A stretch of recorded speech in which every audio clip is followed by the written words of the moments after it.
नमस्कार मित्रों, मैं शोभित मिश्रा स्वागत करता हूं आप सभी का अपने YouTube चैनल यूनिक सॉल्यूशन में। चलिए आज हम लोग करंट अफेयर के अंतर्गत अंतर्राष्ट्रीय योग दिवस की चर्चा करते हैं और जानते हैं इसके कुछ पहलुओं के बारे में। और अगर आपको वीडियो पसंद आता है तो आप वीडियो को लाइक और शेयर करना ना भूलें और साथ में हमारे चैनल से जुड़े रहने के लिए आप चैनल को सब्सक्राइब करना भी ना भूलें। तो चलिए प्रारंभ करते हैं अंतर्राष्ट्रीय योग दिवस के बारे में। आप सभी इस बात से परिचित हैं कि 21 जून को हम लोग अंतर्राष्ट्रीय योग दिवस मना रहे हैं और योग को भारत सरकार के द्वारा बढ़ चढ़कर न कि राष्ट्रीय स्तर पर बल्कि अंतर्राष्ट्रीय स्तर पर प्रमोट किया गया है और उसी प्रमोशन के कारण आज योग दिवस जो है वह अंतर्राष्ट्रीय स्वरूप ले चुका है। तो यह योग दिवस मनाने का क्या कारण रहा और क्या योग की एक बोला जाए ऐतिहासिक पृष्ठभूमि क्या रही और किस प्रकार यह पूरे एक विश्व में इसका प्रचलन हुआ। तो योग के बारे में आप इस बात से समझें कि योग जो है यह आज कोई नया निकला हुआ शास्त्र नहीं है। आज से 5-6 हजार साल पहले वैदिक काल में ऋग्वेद जो लिखा गया और उस ऋग्वेद में जो है योग का जिक्र मिलता है और उपनिषदों में भी हम लोगों के योग का जिक्र मिलता है। यहां तक कि जो हम लोगों के पौराणिक ग्रंथ हैं गीता वगैरह, उसमें भी योग का जिक्र आपको देखने को मिलता होगा। वैदिक काल से थोड़ा और पहले जाएं, जहां पर लगभग 1500 से 2000 साल पहले जाएं, जब भारत में सिंधु घाटी सभ्यता थी। तो सिंधु घाटी सभ्यता से कुछ जो वहां के सिक्के प्राप्त हुए हैं या आप कह सकते हैं वहां के जो है सिक्के या आप बोल सकते हैं जो शैलखड़ी प्राप्त हुई हैं, उन पे जिन व्यक्तियों का चित्रांकन हुआ है वह योग की मुद्रा में है। तो कहा जाता है कि कोई कलाकार चित्रित उसी चीज को करता है जो वह अपने समाज में देखता है। तो अगर उस समय योग मुद्रा का चित्रांकन उनकी सिक्कों पर है या उनकी शैलखड़ी पर है तो यह कॉमन सी बात हो गई। उस समय भी योग वगैरह किया जाता रहा होगा। आप सिंधु घाटी सभ्यता से आगे बढ़े, वैदिक सभ्यता में आपने ऋग्वेद उपनिषदों की चर्चा करी। इसके साथ में आप जब बुद्ध काल में जाएंगे तो महात्मा बुद्ध की बहुत सारी जो आप वर्तमान में प्रतिमाएं देखते हैं तो वो योग की मुद्रा में बैठे हुए हैं। तो योग का इतिहास बहुत पुराना है और इसकी शुरुआत आखिर हुई कहां से?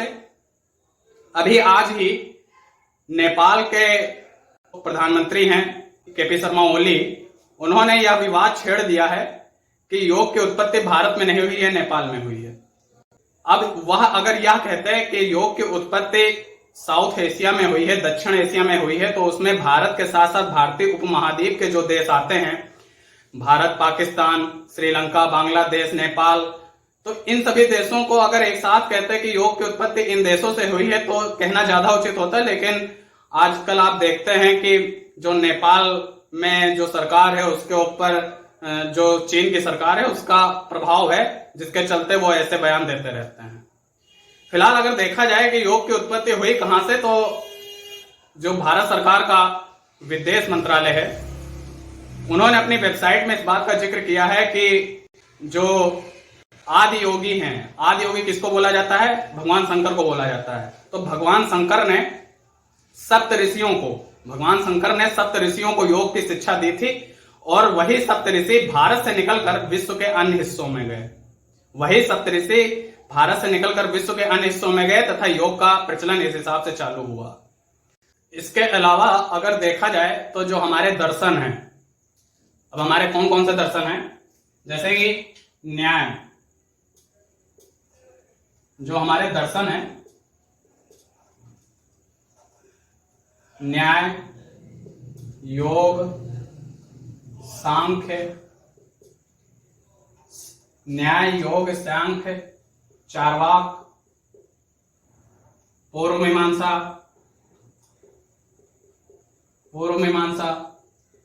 उत्तर मीमांसा और वैशेषिक। पूर्व मीमांसा, उत्तर मीमांसा और वैशेषिक, इन दर्शनों में भी योग का जिक्र आता है। जो हमारे दर्शन है, न्याय, योग, सांख्य, चारवाक, पूर्व मीमांसा, उत्तर मीमांसा और वैशेषिक, इन दर्शनों में भी योग का जिक्र आता है। न्याय की रचना गौतम ने की है, योग की रचना पतंजलि ने की है, और सांख्य की रचना कपिल ने की है, चारवाक की रचना चारवाक ने ही की है, पूर्व मीमांसा की रचना जैमिनी ने की है, उत्तर मीमांसा की रचना बादरायण ने की है, और जो वैशेषिक है उसकी रचना कणाद ने की है। तो आप देखेंगे कि इन दर्शनों में भी योग का जिक्र आता है। इसके साथ साथ में योग को मुख्य रूप से अगर देखा जाए तो उसके जन्मदाता पतंजलि ही हैं, और इनकी एक बहुत प्रसिद्ध पुस्तक है योग सूत्र। योग सूत्र या योग पर ही आधारित है, तो आप इसको जरूर ध्यान रख लीजिएगा। 1893 में 1893 में आप इस बात से परिचित हैं कि स्वामी विवेकानंद अमेरिका में थे, और अमेरिका में उन्होंने अपना विश्व प्रसिद्ध भाषण दिया था, जिसमें उन्होंने भारतीय योग और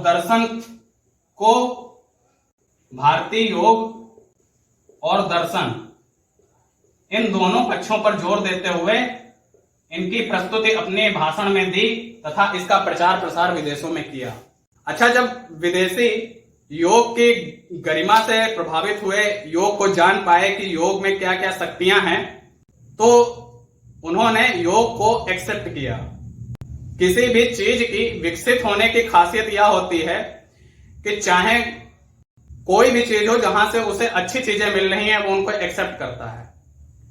तो अमेरिका, पश्चिम एशिया, मध्य एशिया और यूरोप, इन सभी देशों ने जब देखा कि जो योग है यह काफी प्रभावकारी है, तो उन्होंने इसको एक्सेप्ट किया और अपने देश में इनको बढ़ावा देने के लिए इनका प्रचार प्रसार किया और इनसे संबंधित संस्थाएं भी स्थापित की। लेकिन भारत सरकार जब 2014 में एनडीए की सरकार बनी, उसके बाद में भारत सरकार के द्वारा जो है 2014 में यूनाइटेड नेशन में योग को अंतरराष्ट्रीय महत्व का दर्जा देने की बात की गई। यूनाइटेड नेशन में योग को अंतरराष्ट्रीय महत्व का दर्जा देने की बात की गई, और इसी के चलते जून 2014 में प्रधानमंत्री मोदी जी के द्वारा यूएन में यह प्रस्ताव रखा गया था, और इसी के चलते जो यूनाइटेड नेशन है उसने 21 जून 2015 को पहला योग दिवस मनाया। 21 जून 2015 को पहला योग दिवस मनाया, और 21 जून की तारीख योग दिवस के लिए निश्चित कर दी गई। और यह जो योग दिवस मनाने का जो 21 जून की जो तारीख थी, इस रिजोल्यूशन को लगभग 177 देशों ने बहुमत से पास किया। 177 देशों ने बहुमत से पास किया और 21 जून की तारीख योग दिवस के लिए निश्चित कर दी गई। इसके साथ में 21 जून 2015 को जब पहला योग दिवस मनाया गया, तो दिल्ली के राजपथ पर इसका भव्य आयोजन किया गया, और जिसमें दिल्ली के राजपथ पर इसका भव्य आयोजन किया गया, और जिसमें लगभग 36,000 लोगों ने पार्टिसिपेट करके Guinness book of world record में अपना नाम दर्ज कराया। 36,000 लोगों ने पार्टिसिपेट करके Guinness book of world record में अपना नाम दर्ज कराया। इस प्रकार से योग दिवस की शुरुआत होती है। लेकिन जो इस साल का योग दिवस मनाया गया वह 7वां योग दिवस है, 7th इंटरनेशनल योगा डे है, जो इस साल 2021 का है। यह 7वां योग दिवस है, 7th इंटरनेशनल योगा डे है, और इस साल योगा डे पर जो इसका मोटो निश्चित किया गया है योगा दिवस का, वह है वन वर्ल्ड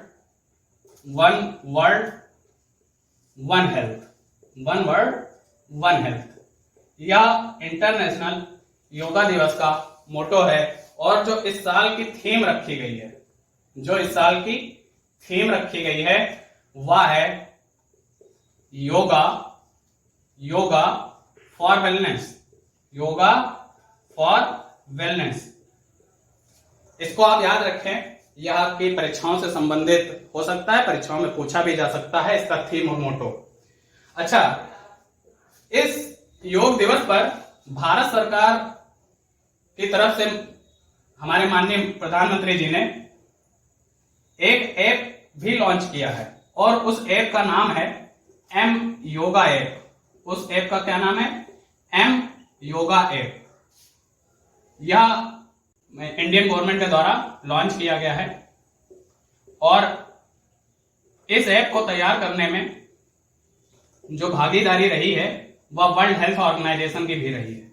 इस ऐप को तैयार करने में जो इंडियन गवर्नमेंट के साथ साथ में वर्ल्ड हेल्थ ऑर्गेनाइजेशन की भी भागीदारी रही है। तो यह एम योगा ऐप क्या है, आप इसको अपने प्ले स्टोर से डाउनलोड करके जब इस पे देखेंगे तो योग करने के विभिन्न तरीके क्या हैं उनके बारे में आपको उसके कुछ वीडियो या उसकी हिंट मिल जाएंगी और जो है योग उसके फायदे क्या हैं या सब इस ऐप के अंतर्गत आपको देखने को मिलेगा। तो आप इस ऐप को डाउनलोड करके इस पर विजिट कर सकते हैं। इसके अलावा हम लोग देखें कि योगा जो है आखिर उसके कौन कौन से फायदे हो सकते हैं, योगा से कौन कौन से फायदे हो सकते हैं, बेनिफिट्स फ्रॉम योगा। इसके क्या क्या फायदे हैं, योगा के क्या क्या फायदे हैं, इसके क्या क्या फायदे हैं, बेनिफिट्स फ्रॉम योगा। तो नंबर 1 पर आप देखेंगे कि जब योगा किया जाता है तो सांस का निकालना, बहुत बार आपने देखा होगा टीवी पे जो हमारे पतंजलि महाराज जी हैं वो सांस निकलवाते हैं और लेते हैं, तो यह एक योग के अंतर्गत की क्रिया ही है। और इससे क्या होता है, स्ट्रेस कम होता है, इससे reducing stress, help in reducing stress, stress को कम करता है। स्ट्रेस को कम करने के साथ साथ यह एंजाइटी भी कम करता है। एंजाइटी जिसे आप कह सकते हैं घबराहट। तो आप यह देखेंगे स्ट्रेस भी कम करता है, एंजाइटी भी कम करता है। तो जब सांस लेते हैं और गहरी सांस लेते हैं और गहरी सांस निकालते हैं तो उससे क्या होता है, स्ट्रेस भी कम होता है, एंजाइटी भी कम होता है। इसके साथ साथ में आप देखेंगे कि प्रिवेंट डिसीज, ये ज्यादा लिखना उचित रहेगा, टू प्रिवेंट डिसीज। अब बीमारी हो जाए, क्या हम बीमारी होने का इंतजार करेंगे तभी हम उसको प्रिवेंट करेंगे? तो एक इंग्लिश में कहावत है, prevention is better than cure, मतलब ये इलाज करने से बेहतर है कि उससे बचा जाए।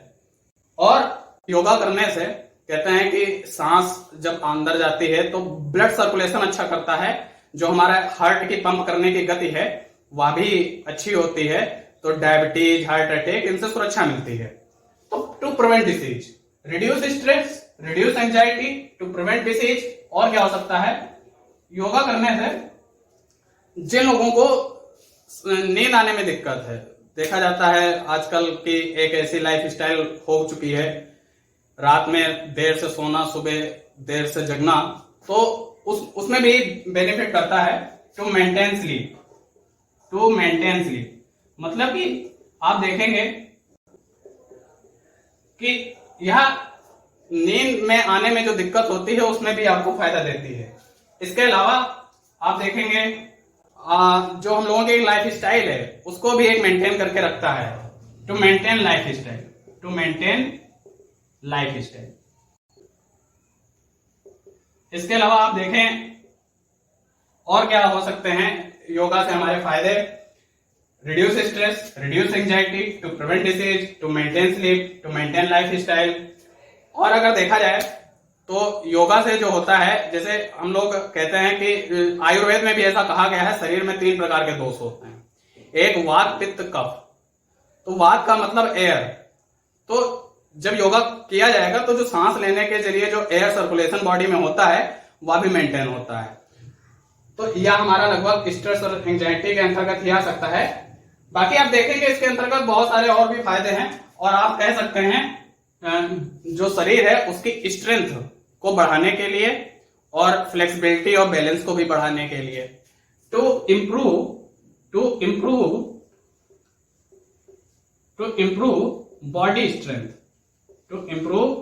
बॉडी स्ट्रेंथ, फ्लेक्सिबिलिटी, और इसके साथ में improve body strength, flexibility and balance.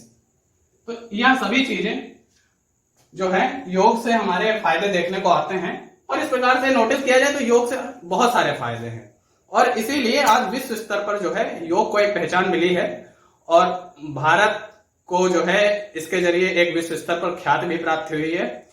लेकिन विदेशों में क्या किया जा रहा है कि योग को लोग जो है, जो उनसे योग में किए जाने वाले आसन है उसमें हल्का फुल्का चेंज करके उसको अपने नाम से मार्केट में अपने नाम की डीवीटी और योगा टीचर बन के उसको सप्लाई करते हैं, तो वो काफी सारा रुपया कमा रहे हैं। फिलहाल ये उनकी सोच है कि योग के जरिए जो है वो उसके कुछ आसनों में परिवर्तन कर देने पर जो है और उसको अपने नाम से पेटेंट कराकर वो मार्केट में अपने जो है उसके एजुकेशनल वीडियो जारी करके उससे पैसा कमा सकते हैं। लेकिन योग का देखा जाए, योग का महत्व तो शास्त्रों में कुछ और ही दिया गया है। हम लोगों का जो ऐसा शास्त्रों में कहा गया है कि एक परम उद्देश्य होता है मोक्ष की प्राप्ति करना। तो मोक्ष की प्राप्ति किस प्रकार से होती है? पहले देखा जाता था लोग महात्मा बुद्ध ज्ञान प्राप्त करने के लिए साधना में बैठ गए, महावीर स्वामी भी साधना में बैठे, साधु ऋषि महामुनि सालों तक साधना में बैठे रहते थे, कहते थे मोक्ष की प्राप्त करनी है, ज्ञान की प्राप्त करनी है। तो जब हम लोग आंखों को बंद करके और एक अपनी अंदर की जो एक इनर साउल है, इंटरनल साउल है, उसको उस परमात्मा से जोड़ने के प्रयास करते हैं, तो यह जो प्रयास है इसमें ये कहा जाता है यह एक बहुत अच्छा साधन है मोक्ष प्राप्त करने का। तो या तो एक अध्यात्म का चिंतन हो गया जो मैंने आपसे शेयर किया, बाकी आप जो है इससे परिचित ही है कि योग के आखिर और क्या क्या फायदे हैं और किस लिए यह योग सभी के लिए करना लाभदायक होता है। तो उम्मीद है इस प्रकार आपको वीडियो पसंद आया होगा, और वीडियो को लाइक और शेयर करें। साथ में चैनल से जुड़े रहने के लिए चैनल को सब्सक्राइब करें। धन्यवाद।